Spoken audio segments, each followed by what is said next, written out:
We started with baseball. Yeah, okay. and Start with hoops. We talked Thursday about the lack of shots for State's best player. You called the game. I couldn't watch until middle of the second half. Just 3-year-old running around, had to deal with that for a little while. Was Missouri doing something defensively to?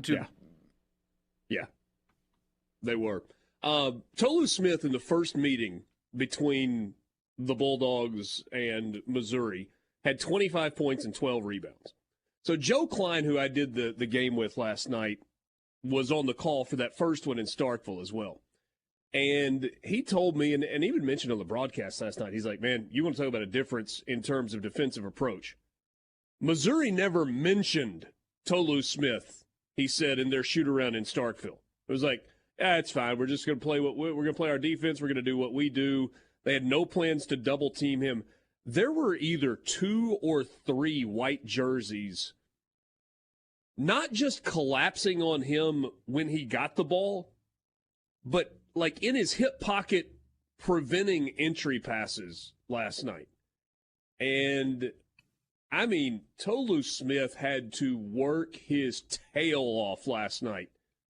He finished with a double-double. And if you watch that game, you're like, I have no idea how he got to, 14 points and 10 rebounds or 12 points and 10 rebounds? Yes. I think it was 14 and 10 was where he finished. Brother, there's nobody that has earned a double-double that I've seen in a long time the way Tolu Smith earned his double-double last night, because he had to work his tail off in that game. I got lots of thoughts. I'm curious. Hey, Dad, were you able to watch the whole game? Yes. What'd you think? Like your thoughts on that game last night? I think that if you show me a stat sheet and I see that Eric Reed is State's leading shooter, not scorer, but shooter, I'll just assume they lost the game. There's just not a scenario for me where Eric Reed's going to take 13 shots and Mississippi State's going to win the game. Reed and Davis combined, I think it was 5 of 26 in the game. I mean, that's just not and I mean, Davis hit the big bucket there at the end, but that's just not a winning formula. State, once again, a little too reliant on the three-pointers, which weren't falling. They were 6 of 15 at one point, and they finished 7 of 28. Mississippi State's game is getting the ball inside to Smith, to Matthews, to McNair. Their guards driving in and getting shots. Shaq Moore being limited last night, and I know Christian said he wasn't injured, but if he wasn't injured, I don't quite understand why he wasn't on the floor in crunch time over Eric Reed. That's just not the formula for State to win, is to take 28 threes. They need to take fewer threes and concentrate more on getting the ball into the paint. That's what's been working for them thus far. And even with all that, they still only lost by 2 points on a shot that I think Christians would tell you he would take his chances on that shot not falling more times than not. I mean, it was not a great look. The guy had Tolu Smith right in his face. He had to shoot it over him, and it went in. And a good shot. You win the game. You move forward. But I think State did everything they could do to win. They just came up short. I agree with a lot of that. 2 things on the three-point shooting. Number one, I don't know if hitting threes early is the best thing for Mississippi State. Because at one point, especially with Reed. I mean, especially Reed. Yeah, I mean, they're 6 of 15 at the half. And at one point, I think they were 4 of 9 to start the game, and then they cooled off a little bit. But, I mean, they hit 6 first-half threes in that game, and then they go 1 for 13 in the second half in the overtime period. And so it's almost like there may have been a little bit of fool's gold that was there. But I think you got to go deeper than that and look at what was available. There were a bunch of good looks from 3. It wasn't like they were taking bad contested threes. They missed a bunch of open threes in that game. Especially in the bottom, from our vantage point, the bottom left-hand corner. Many open corner threes that were just missed late in that game. Yeah. No, I would Richard's agree with point that. is correct. Good looks, but you have to remember Mississippi State is not a good three-point shooting team. So, you give a bad shooter a good look, it's still not likely to go in. Well, and it begs the question of, okay, if the opponent is taking something away, if they are forcing you into what they want you to do, how do you get past that to still try and do what you want to do? You can't just force it into the post, right? I mean, if there are 3 jerseys around the guy that you want to get the ball to, you can't just give it to him because you're going to turn it over a lot. And so there comes a point where it's like, okay, you gotta do something. So was it should it have been more driving to try to draw defenders and then kicking? I don't know. But let's pick that up when we come back. Sports Talk Mississippi, streaming at SuperTalk. It's a really frustrating loss for Mississippi State that doesn't really harm them, but it is an opportunity missed. Right? And it's frustrating because you were there. But, man, that game was played at a really high level last night. You know what else was exciting about that game from my perspective? I'm not going to sit there and say the officials. The officials did nothing in that game. I had no qualms with any officiating in that game. I thought it was a clean game, really good. The unbiased observer would love to hear it, would love to have watched it. Thought it was good. A rare moment. Good job. Good flow.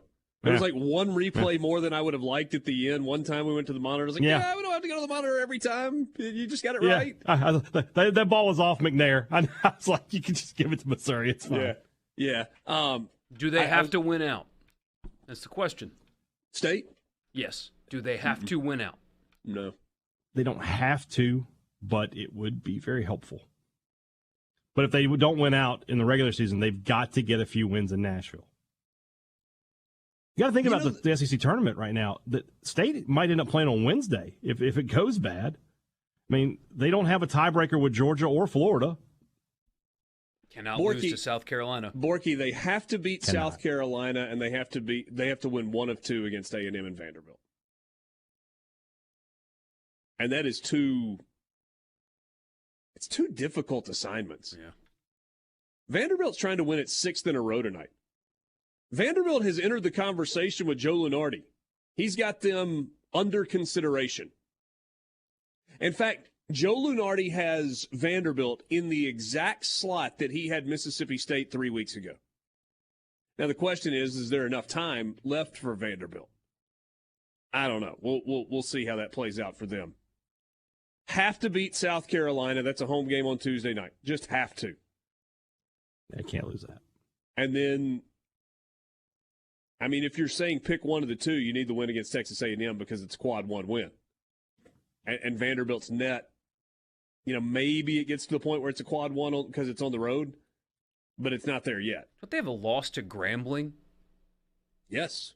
Got a loss to Southern Miss. They had a couple of bad losses early in conference play in non-conference play. And before Southern Miss Twitter gets mad at you, yes, Southern Miss is having a really, really good season. They're number 79 in the net. That is not helping them. It's hurting them, is what it is. That is a quad 3 home loss for Vanderbilt. Yeah. It's a black mark on their resume. It has nothing to do with Southern Miss. It just has everything to do with the numbers and the metrics as the committee looks at the teams. That's all I'm saying there. Thank you. Thank you for digging me out of that. Well, they like you. It's hate in me that they don't like. But just to avoid going 3 for 3 in the Southern Miss Twitter hate, wanted to bail you out there. Hey, Dad, I was scrolling through Twitter after it was over last night. I think we've reached a new place. Like there was nobody said anything about me doing the Mississippi. I was like, yeah, you did do the ultimate ESPN thing though. No, I just got going faster. It was not a slight. I know what I heard somebody say. No, I know you went with a slight, but I started laughing. On the road against Mississippi State or something like that. I was laughing.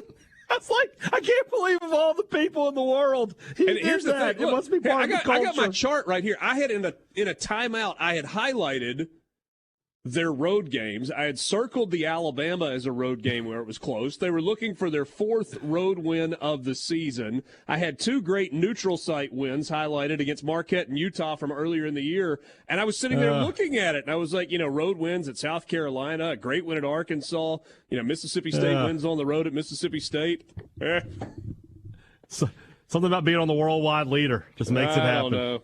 I don't know. I guess so. But there was one guy who goes, I know who Richard was pulling for at the end of that game. Well, you're a moron because you know you're not. Because I thought we had one more buzzer-beating shot that was coming there at the end, which would have been awesome.